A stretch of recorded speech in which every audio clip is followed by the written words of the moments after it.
nation. The hobby is the people. Weekly news and interviews.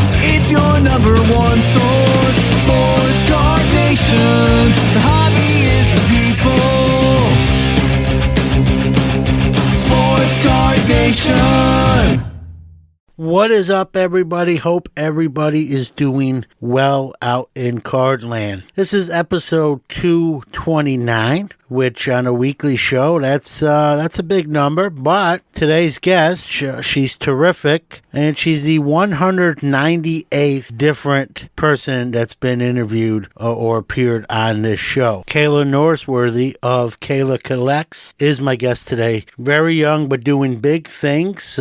Women in the hobby, but just as a hobbyist, period. Kayla is making moves at a very young age. And we're going to talk to her, see what she collects, like her name entails. She just was at the Mint Collective. We'll get her kind of rundown on that and what she's all about, and part of the Hobby News Daily writing staff as well now. So very talented young lady, and we're going to learn a little bit more about her on today's episode. So as I said, she's the 198th different person to appear on Sports Card Nation. Next week, the 5th of May, Cinco de Mayo, just happens to be on that date. Our 199th guest and our 200th guest will be on the next episode. We have a double guest episode next week, and excited for it. Got, coming in the hobby in 1979, this gentleman kind of made his big splash in the hobby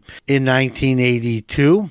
And he's having a biopic documentary film, which is going to be done by acclaimed director Mark Evans. Mark Evans and the subject of that biopic film and legendary hobby artist, Dick Perez of Diamond Kings fame will be my two guests. So Mark Evans, the director, legendary artist Dick Perez are my guests next week, and going to talk some hobby, going to talk about Mr. Perez's ascent through the hobby. Came over, and we talk about this on the episode, came over as a 6-year-old boy from Puerto Rico by himself on a plane, and is going to tell a funny story, about that plane ride. But imagine traveling from Puerto Rico, your home country, not speaking English at the time, to New York City by yourself at 6 years old for a fellow family to meet you in New York City. That I'm scared to fly at 50 by myself, and he's 6 years old on the plane for the first time, all by himself. So great story of how to make something out of yourself, no matter what the odds, right? Perseverance. And Dick Perez, Mark Evans, episode 230, guests 199 and 200. Time for our Hobby is the People Announcer of the Week. Hey guys, this is Dylan from YouTube, Double D Vintage Baseball Cards, reminding you that the hobby is the people. If you'd like to be the Hobby is the People Announcer of the Week, do a WAV or MP3 file and send it to sportscardnationpc@gmail.com.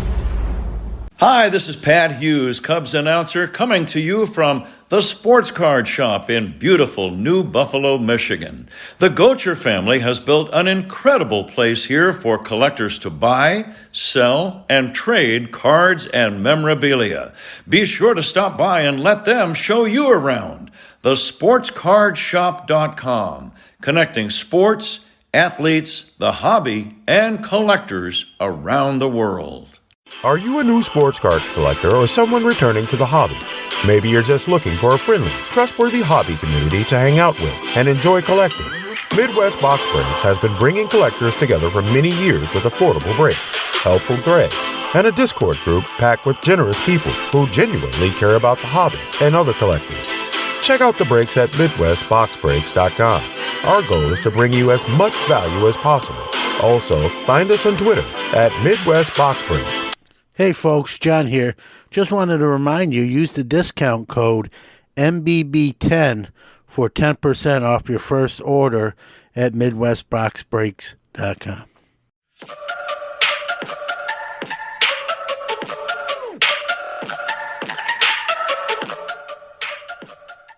All right, real excited to speak to my next guest who's on the Sports Card Shop guest line. She's multi-talented, I like to say, and doing some good stuff in the hobby, and happy to have her on the show. We're going to talk about some of that stuff she does. But Kayla Collects, welcome to Sports Card Nation. Thank you. Thank you for having me. I'm excited to have a conversation today. All right, well, thanks for being here, Kayla. I know some of your background from seeing you on other programs and that sort of thing. But for those that haven't, kind of how did you get your start into collecting cards? Yeah. So I've been collecting since 2013. So this is my 10th year collecting. And in 2013, I grew up going to Rays games, and I saw people getting autographs on cards, and I was like, I want cards to get autographs on. So I went to Target and bought 2 packs of 2013 Top Series 1 baseball, pulled a Manny Machado rookie card in that pack, which was my favorite non-Rays player at the time, and I was hooked ever since. And I started my Instagram in 2016, so I've been on there a while, but formerly known as Card Collector 8117, and made the transition to Kayla Collects in the summer last year. Yeah, I think that one's easier to remember than I can't even remember my phone number half the time. So I think Kayla Collects is a lot easier to remember and represents you obviously as well. So you mentioned, kind of seeing people get autographs. Is TTM sort of a big thing with certain people in the hobby? There's a whole segment of that. Obviously in person and TTM are different. Is TTM something you've ever done or interested in?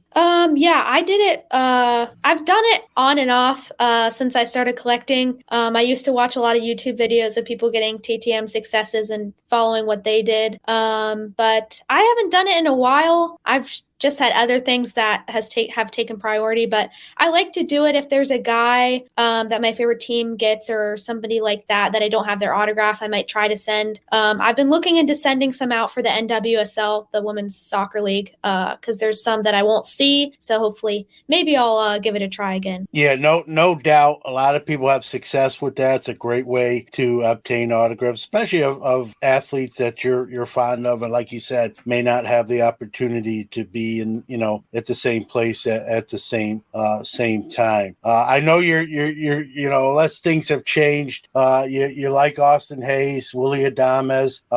They're having good starts to 2023. I know Austin Hayes is on my fantasy team, so definitely keeping close tabs there. Batting at the time of this interview, he's batting .350 with 3 home runs.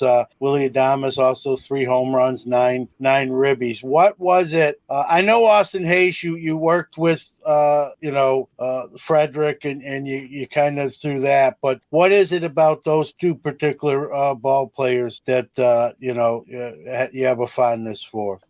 So with Willie, I followed his career throughout the time when he was in the minors with the Rays, and I got to meet him at a dinner the Rays hosted, and he definitely doesn't remember this, but I got his autograph then. When he got called up, I saw him play in Baltimore with the Rays, because I usually try to go when the Rays come to Baltimore, because that's the closest team to me now. And I just got to talking to him. He knew that I was a fan of him and just chatted it up with him, and I got to know him. And when I see him, he gives me a hug, and I get to just have this connection with the baseball player, which is pretty cool. And I got to see him play in St. Louis with Milwaukee last year, and he actually took a picture with me in the middle of the game, which was pretty funny. And then with Austin Hayes, I started going to Frederick Keys games in 2017, and opening night, he was there. He cracked his bat and gave it to me. And then he went on to AA, skipped AAA, went to the majors. So the next year I saw him. He remembered me, so I interviewed him for my journalism class. I got to know him pretty well now. And now we have the Taste the Rainbow celebration that he did is actually because of me. There's a story there too. But yeah, so I just kind of like building connections to players and actually like having somebody to root for, because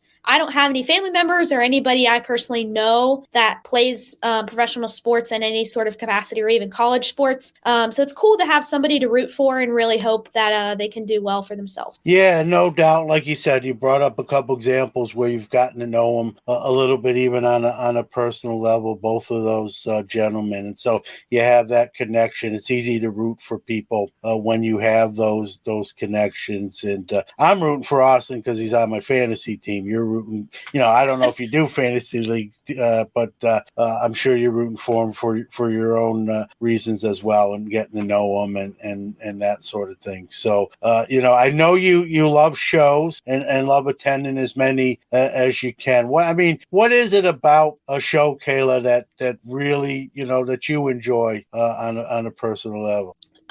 So at a personal level, I like making connections. Again, it goes back to like the connections you make within cards and getting to know people. That's definitely one thing, especially now with women in the hobby, getting to meet so many other female collectors. I personally, like growing up in this hobby, didn't really see any females collecting until maybe 2 years ago, at least on social media. I knew there was always female collectors, but I've seen more and more representation. So it's cool getting to meet other ladies and other girls that like collecting, and being able to be representation for them also on social media is pretty cool. And also, it's just always awesome to hold cards in your hand that you can't do on any other app. Like you can't do it on eBay, you can't do it on whatnot, whatever. Like you get to actually hold the card in your hand and look at it and like really see if you want to purchase it. So those would be the top two things that shows I really like. Yeah, I did a show about card shows, and you hit it right on the head, Kayla, right? There's nothing like, if you're going to acquire a card, right, seeing it in person, looking at it, when you order something, as you said, online, sure, there's pictures, right? But a lot of stuff can happen. Maybe someone sends it, even on a bad sort of thing, someone sends a different card than, you can't, there's no way to replicate acquiring or handling a card in person to online. You mentioned the people, right? And the tagline of the show is the hobbyist to people, right? Getting to talk to people who share that same passion as you and all that good stuff, and that community you build, and you add to that every year and every show you go to, right? And so it's a great place to build that community. You mentioned women of the hobby, right? I think everyone is important in the hobby, and of course women too. As a woman collector, what are some of the difficulties, being in your opinion, that maybe you're faced with, where a male, a collector has an advantage, if you will, or maybe or not the disadvantage that maybe a woman does? Yeah, so for me, two things. One, I always appear pretty young to people, so people think I'm a lot younger than I am. So that is kind of, that's not really woman centered, but that's something I deal with. But I think that's less now because now there are kids walking around at shows with $1,000 cards in their cases. But on the women's side, it's gotten better in previous years, like leading up to now. But one is that you don't really find female cards at shows very often. And if they are, they're not in a designated box. They're just in other. They're not even in like the correct sports. They're usually just in non-sport. And if they do have female cards, it's usually in like a bargain bin, or it could be a female collector that has like them in their showcase. So that's one thing. And then also, sometimes there can just be condescending dealers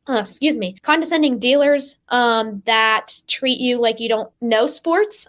Which is funny because, obviously women know a lot about sports, and I'm one of those people, and I like going to shows and that kind of thing. And so I think that's kind of trending out. Those kind of dealers and old school dealers that may feel that way, or not see females at their shows are kind of, I don't know. I think it's trending in the right direction for sure, though. Yeah, and as a dealer, I still do shows, Kayla. I could, not me. I never wasn't raised like that. I wouldn't be like that. But I have seen it. I have to sit here and talk to you and say I haven't seen a fellow dealer kind of talk down to a female collector as if just already assuming or sort of writing them off that they either know less or they don't know. And I've had a conversation with a dealer acquaintance where I saw that occur, and in a little sidebar sort of conversation, I just said, you shouldn't really, probably talk to people, like, not very nice. And I have a lot of female friends that can go toe to toe to me when it comes to sports bands. So I know on firsthand. My wife is very, for the most part, well versed with certain sports and things like that. So I don't. Something I don't do. I have seen it occur. I don't. When I have seen it, it makes me sort of mad. Not sort of. It makes me mad and disappointed that someone is getting treated that way. And as a dealer, it's sort of, even though it's nothing I do, Kayla, it gives sort of dealers a bad name as a whole, or maybe that person walks away, and fair or unfair, just thinks a lot of dealers are probably thinking the same thing when it may not be the case. You mentioned you feel like it has gotten better. I guess that'll be my next question. What have you seen improve in the years that you've been in the hobby when it comes to women in the hobby?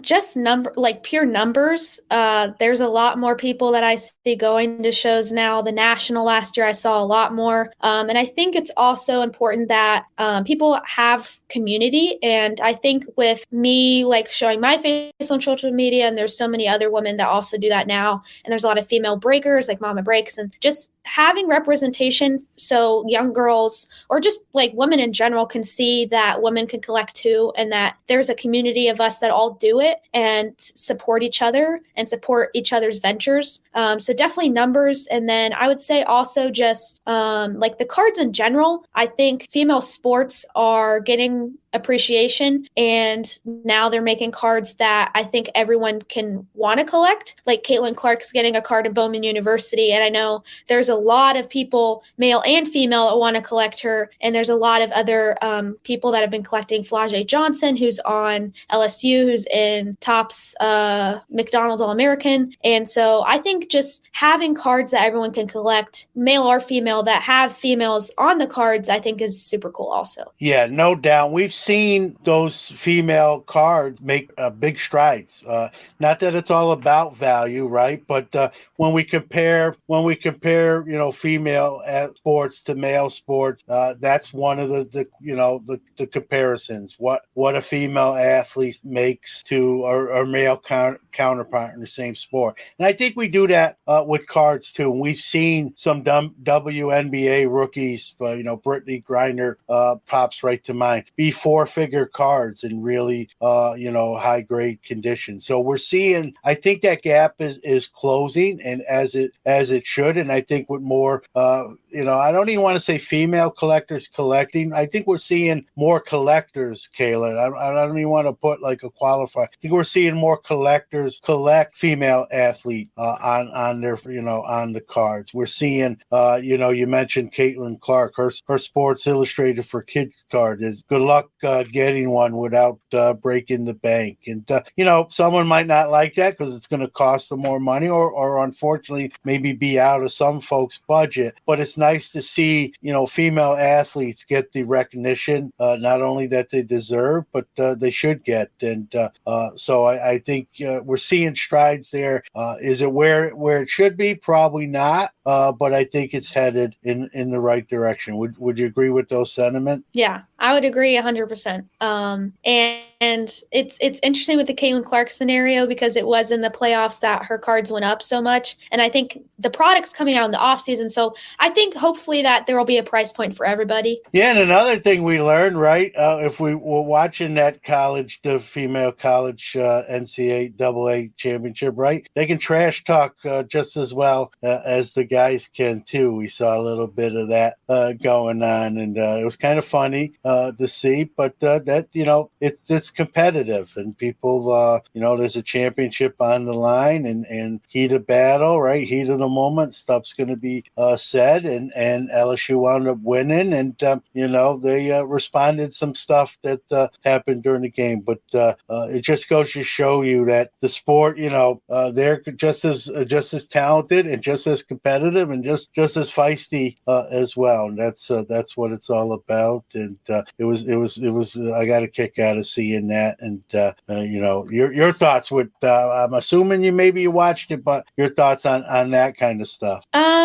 I personally didn't like what Angel Reese did in a certain way. I mean, I'm all for trash talking, but I think there's a time and place to do it, and I think the timing of it wasn't quite right. I think personally, if Angel Reese would have had more points than Caitlin Clark, and if Angel Reese would have been the reason that LSU won, sure, go for it.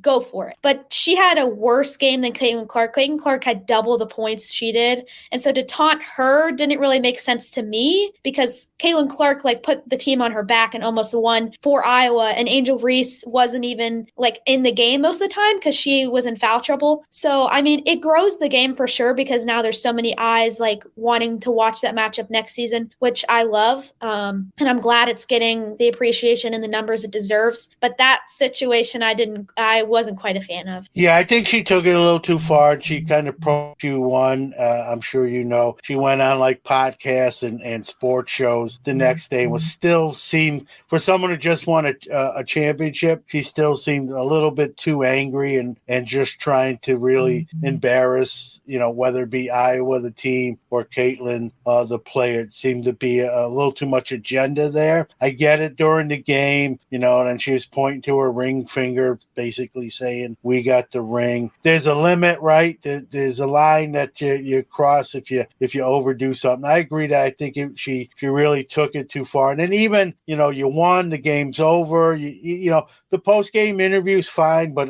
we're talking days later, she's still at some point she should just say, listen, I said what I've already said. I'm happy for my teammates. We won a championship. We have a ring, and leave it at that. But it continued to be more about so much the other team and other players rather than just celebrating your championship. So it wasn't the greatest look, but I just think too, like you said, it shows the fire, the fire they had, the competitive, and it's going to bring, like you said, some attention as seasons, come back and a new season, emerges. So I guess there's good and bad to it, but I think it was a little bit over the top, but I guess when you win, you have the luxury of doing that, whether we like it or not. Time for a quick break, but we'll be right back. Iron Sports Cards is your #1 source for all your PSA and other grading submissions. Their elite status improves turnaround times. Heck, they even provide the card savers. Their chat rooms provide updates on all your submissions. They also offer wax options and single cards to cover all the bases. Check them out on Facebook at Iron Sports Cards Group or on the web at ironsportscards.com, or even give them a call at 1-877-IRON-PSA. Rob's got you covered. For more than 30 years, Robert Edward Auctions has been the nation's premier auction house, specializing in sports memorabilia and trading cards. With significant experience and expertise in all major sport, non-sport, and Americana collectibles, REA has helped clients achieve record-breaking prices for their items and has done so with a reputation for integrity and transparency. By actively partnering with collectors and enthusiasts throughout the entire process, REA has created the hobby's most trusted forum for selling high-quality collectibles. Go to robertedwardauctions.com for more information on how to buy or sell in their next auction. Thanks for sticking with us. Let's return to the show.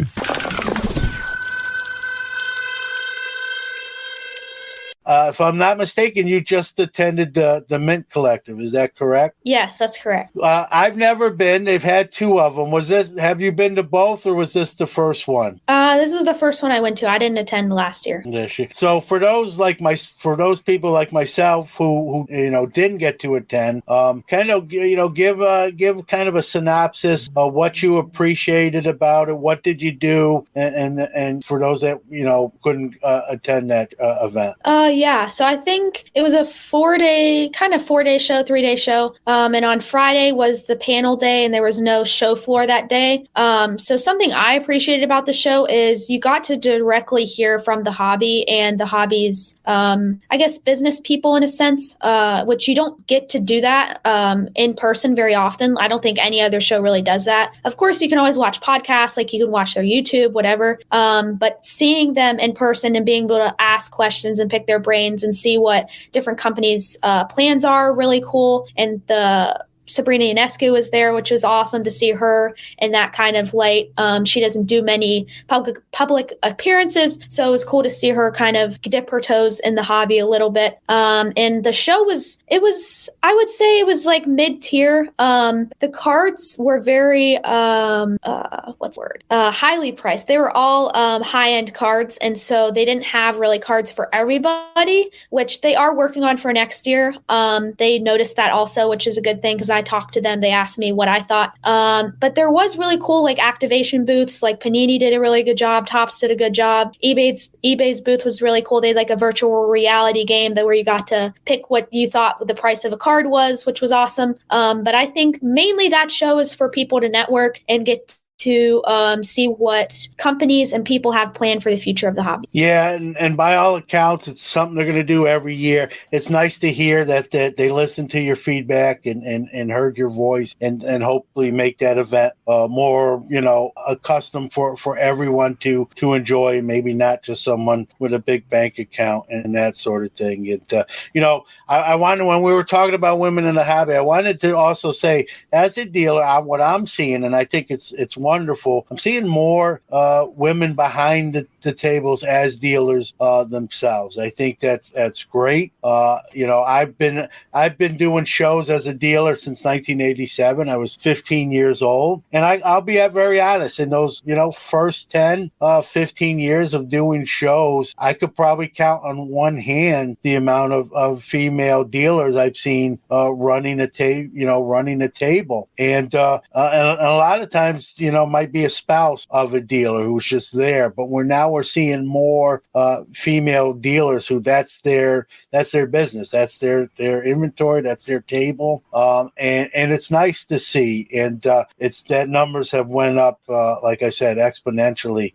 Early in my show days, and I was traveling and doing shows in different states, so it wasn't like I was doing the same show. I was seeing a lot of different dealers, and that wasn't the case. But now we're seeing more of it, and I think it's great. It's good, and I think it's great for young female hobbyists to have those role models, right? And not just dealers too. We're seeing them in corporate positions in the hobby itself as well, right? And I think it gives inspiration to everybody, right? That no matter who you are, the door can be open to you if you work hard and go for what you want to do.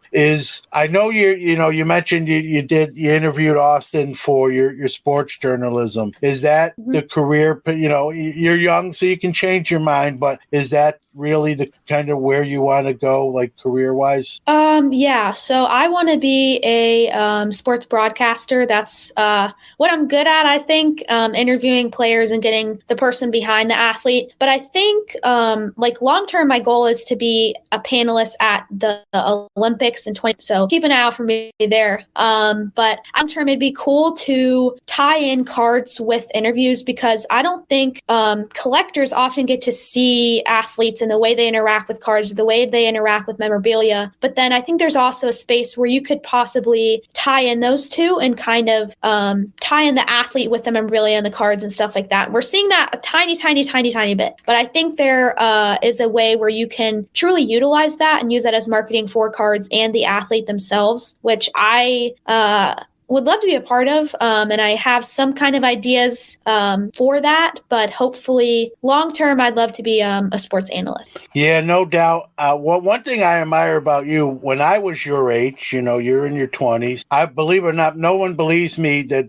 didn't know me then, but I was actually a very shy young man. I wouldn't do the stuff I'm doing now then. Yet here you are, you public speaking and doing, journalism, you're guests on shows and doing your own content. Where does that come from? Like a lot of people your age, and not just female, but like I said, myself too, when I was your age, I would never be able to do some of the stuff you're doing at your age now. Where does that come from? Is it just you're self-driven, or where does that come from for you? Yeah. Two things. One, I'm 19, so I'm not in my 20s yet. Okay. I have a couple more months of being in my teens. But from the content side, I just like it, and I just I don't know. It uses a part of the creative side of me that other things don't. That's also why I like writing and why I like interviewing athletes, because I love the process of coming up with the questions. And also, I don't know, I've never really had a fear or like a problem with public speaking, which I guess I get from my dad because he used to win like speeches and debates and stuff. But I don't really mind it, which I mean, most people really don't like it. But for me, it's just fun. And I tend to, if I get nervous about something or I'm like, I don't know if I want to do this, I go back and think about like younger Kayla when she first started collecting. I would want to do this for her, and I would want her to see someone like her that collects and has their face on camera and talks about their collecting journey, because I think everybody has a story to tell. And I hope that people each get a venue to share that, whether that be in cards or anything else like that. So that's kind of why I like doing it. I just, it brings out a creative side of me, and I enjoy sharing my story and sharing other people's stories. Yeah, well said. And like you said, you touched on it there at the end of what you said there, is you never know, right, who may be watching and who you may inspire, right? Maybe a 10-year-old girl or boy that says, hey, I want to do that, when I'm 19 or when I'm older, whatever the case may be. And they look at you as sort of their inspiration, like, hey, if Kayla can do it, I might be able to do it too. And you never know. If you impact one person in that kind of way, Kayla, I mean, that's, you know this just as well as I do. That's a wonderful thing. And then if it's more people, even better. You're part of the Hobby News Daily team, along with myself.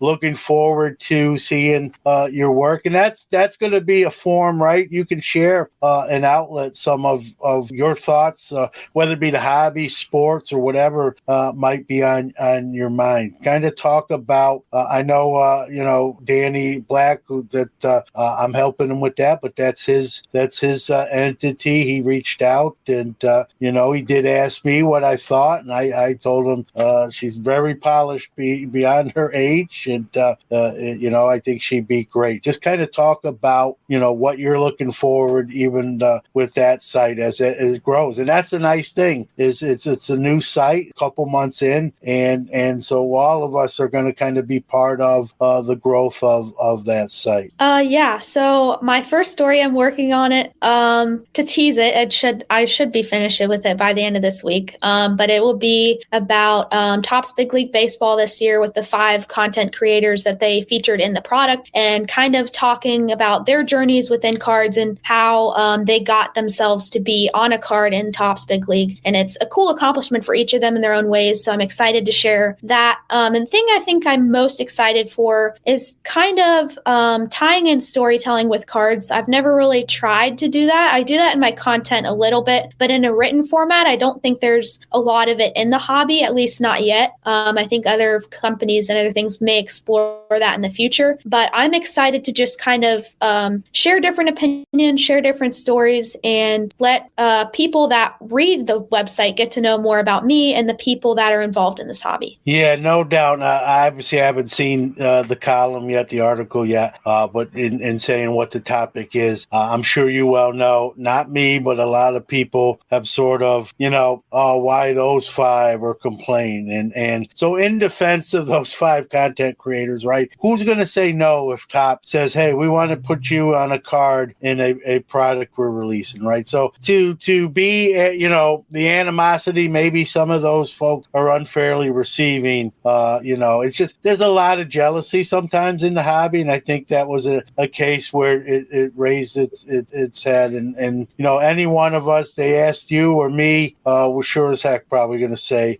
yes. So, instead of kind of being angry, maybe just being happy for those people, whether we agree with the selection or not. There's thousands of content creators. They're not going to make 1,000 cards. So that's the 5 that, for whatever their reasons are, they chose. And I'm looking forward to reading your perspective on it. And I'm sure it'll be a great thing. With the Nationals coming, we're one day closer here. How many have you been to so far? I've been to 2. I went to the past 2. So Chicago 2021 and Atlantic City 2022. I'm assuming you're on track to be at Chicago this year as well. All right. Yeah, so I got to ask you. That's what I'm aiming. Yeah, no doubt. Your first one, because even for as long as I've been in the hobby, Kayla, my first one, I believe, was 2018. So it wasn't like I've been to 20 of them. I've been to 4 or 5 now.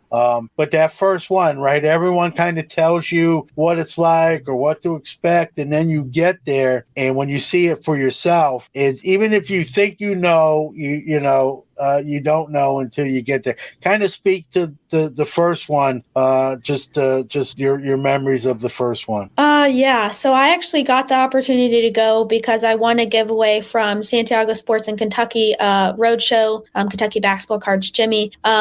So I won a contest they did, and so they actually paid for my trip to go there, which was incredible. I'm super grateful for that opportunity. So that was a bit overwhelming in itself, just because I had never been to a big show like that. The biggest show I had been to was Chantilly, but I think pre-2021, that show wasn't really like the show it is now. And so that was crazy because I also got to meet so many people I'd talked to on social media for so long. I mean, my account had started in 2016. So in 2021, that was first time I met a lot of people I'd only talked to on social media. So that's one super cool thing about the National is it brings in so many different people from all over the world, not even just the United States, from all over the world, which cards connect us all. We all collect, and whether we collect the same thing or not, it brings us all together, which is awesome about the National. And it's just a lot of cards. Like there's just so many, and you'll find at least one card you'll want. I'm guaranteeing you can find at least one thing you want. At the very, very least, there's definitely something for everybody. There may not be the very specific card you're looking for, but you may be able to find number 2 on your list or number 3 on your list. So I think that's how I would sum up the National. It's big. There's a lot of cards and a lot of people. Yeah, no doubt. When I went to my first one, I appeared on Eric Norton's show with Beckett, and he asked me the same kind of question. John, this is your first, even though you've been in the hobby a long time, this is your first National. What do you think? And my answer was pretty quick. I just said, if it isn't here, it may not exist. I mean, there's just so many cards here. Even rare stuff, obviously, with all the auction booths and the stuff they have on display. If it isn't here, it may not exist. I mean, I'm sure there's something that isn't there. I'm embellishing a little bit, but piggybacking kind of off what you said. If you can't find it there, it's got to be really, really rare because they just have something for everybody and really all the bases covered. And it's whether you want to buy or sell or just even look at some amazing stuff. If you're in the hobby or you're a collector or hobbyist and you go to National, you're not having fun, you're doing something wrong. You're going, assuming you go this year, it'll be your third one. Is your approach any different going to your third National, after attending 2, or is the mindset similar? I'd say it's this time. I think my collecting journey has really sped up in the past 2 years. I've just, I guess in a general sense, it's just sped up a lot. Like I've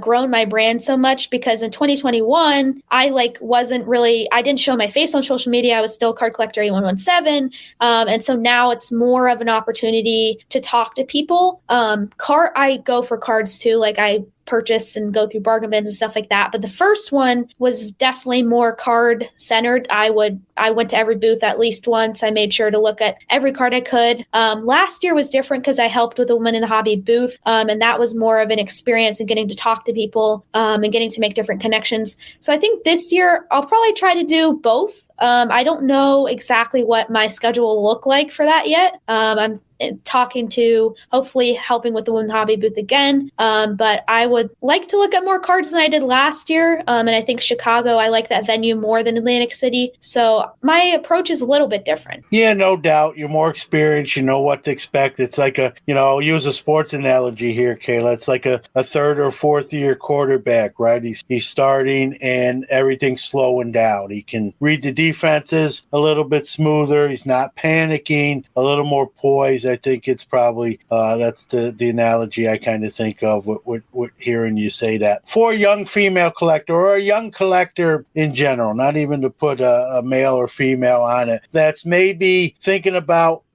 getting into the hobby. What's one piece of advice you would definitely share with someone that maybe is on the fence, a little tentative, they're young, maybe they're shy, they're, the hobby changes so much by the week, by the month, they're a little fearful to jump in. What would you tell someone that describes them like that? Yeah, so I have not always been this outspoken. I have not always put myself out there as much as I do now. That's definitely grown with my time in the hobby. So it's natural to be a little shy and be hard to talk to dealers. I was that way. My first national, I was shell shocked to meet Card Collector 2, and now I call him a friend and I talk to him here and there. But it's natural to have that kind of experience where you're nervous to meet other collectors, other dealers, that kind of thing. And then also there's cards for everybody. There's something to collect for everybody. There's Stranger Things, there's Garbage Pail, there's Pokemon, there's lacrosse. There's so many different opportunities to collect and collect what you like, because if the value goes down, you'll still like it. And I think don't let anybody tell you how to collect, because everybody's collecting journey is different. Everybody collects different things. Everybody has different price points and different amounts that they're comfortable in spending on cards. And my collection when I started was just raised base cards, because that's what made me excited. And now I have the opportunity to buy like rare raised cards, like autographs and stuff like that. And so that is still the root of my collecting, but it's grown. And so collections over time grow. And I would also say, don't be afraid to talk to people and ask questions, because if somebody's rude to you, then that might have not been the right person to ask. But I'd say 98% of the hobby would be willing to answer any questions. There's always people to reach out to. So those would be my probably top 3 tips. Yeah, well said, right? A couple of things I want to highlight what you said, right? There's so many different things you can collect, whatever it may be. You don't have to be rich, whether it be, bargain box. You can find some diamonds in the rough. Plenty of people there that will help you. Sure, you get that one bad, app or one bad experience, but that's really not the commonplace. It's like you said, use 98%. It's a high percentage of people want to help you, will help you, and that sort of thing. I think you personify that in how you handle yourself and conduct what you do, and you're a great example for anyone that's maybe on the fence or a little tentative. And I'm sure, not to make more work for you, but I'm sure if anyone asks you, I know I'm the same way. We would try to help them as best we could. There's a lot of people like that. That's a real good thing. So I appreciate you giving some time to Sports Card Nation today, Kayla. Give out any of your socials, anything you want to plug. Take your time. You can put it out there for those that want to see more of what you're doing. Yeah. So my Instagram is the main place I post most of my content. So that's Kayla.collects, which is right here, actually, or I don't know which hand. This This way. There we go. It's opposite. And then also I have another Instagram account, Norsy Network, which is my YouTube channel also, which is NORZY Network, which is where I post interviews with athletes. And I've started to post a little bit of sports card content on there. That's just a place to kind of explore that venture. And so that's on YouTube and on Instagram. And then I'm also on Hobby News Daily. And my first article will more than likely be out by the time this comes out. So make sure you check that out. There's a lot of cool stories, cool writers on there also. Yeah, no doubt. A little shameless plug there, being involved in it. HobbyNewsDaily.com. You can sign up for the newsletter, and you'll get that notification when Kayla's article gets released, and can check it out. I'm looking forward to it. I think a lot of other people will be as well. So it was a pleasure talking with you, getting your perspective, Kayla. Continued success, and look forward to reading your stuff and seeing what you do, and meeting you hopefully here in a few months as well at the National. Awesome. Thank you for having me. You're welcome. Thank you. Great young lady right there. Glad she made some time for the show. She's only getting started with what she's doing. She's got a great attitude, bright, has a journalist, sort of has a journalistic background, and has worked in baseball. Even though it's brief, it still counts. And so check out what she's doing, keeping busy, and like I said, a bright future ahead for Kayla. For nearly 50 years, Sports Collectors Digest has been the voice of the hobby, bringing you comprehensive coverage of the sports collectible industry. From industry news, auction results, market analysis, and in-depth stories about collectors and their collections, Sports Collectors Digest has everything you need to know about the hobby. SCD is also your leading source for listings of sports collectible dealers, card shops, card shows, and the latest from the industry's top companies. To check out all the latest news or to subscribe to the hobby's oldest magazine, visit sportscollectorsdigest.com or call 1-800-829-5561. Introducing the only auction house dedicated exclusively to the cards of the 1990s. Josh Adams and John Linden have created an auction company solely for the rare, scarce, and hard-to-find inserts and parallels of the 1990s. Whether it be basketball, baseball, football, or hockey, 90s auctions will have it. The auctions will consist of smaller lots between 100 and 120 in total, so your cards won't get lost in the shuffle. Founded on the principles of fairness, honesty, and integrity, 90s Auctions was created by collectors for collectors. Register and co-sign today at 90sauctions.com. That's 90s auctions.com.